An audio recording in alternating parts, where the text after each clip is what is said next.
একটা বোতলে হালকা করে পানি নিয়ে কিছুটা গোবর ভরাতে হবে। ভরানো শেষ হলে 2-3 ঘন্টা রোদে ধুতে হবে। কিছুক্ষণ পর লেচে সেটাতে সিপি খুলে আগুন ধরিয়ে দিলে আগুন ধরবে।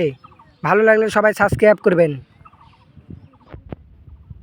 একটা ইঞ্জেকশনের সিরিঞ্জ নিয়ে একটা বাটি নিয়ে বাটির মাঝখানে কানা করতে হবে। কানা করার পরে একটা রবার নিয়ে 2 মাথায় বাঁধিতে হবে। বাঁধার পরে ইঞ্জেকশনের সিরিঞ্জ মাঝখানে দিয়ে একটা শলা চিকন করে কি সুন্দর একটা তীর তৈরি হয়। সবাই সাবস্ক্রাইব করবেন। একটা কলম নিতে হবে আর একটা রবার নিতে হবে। কলমের 2 মাথা খোলার পরে মাঝ বরাবর রবার বাঁধতে হবে। রবার বাঁধা হয়ে গেলে স্টেপলারের পিন ওখানে বেঁকা করে দিয়ে কি সুন্দর একটা তীর তৈরি হলো।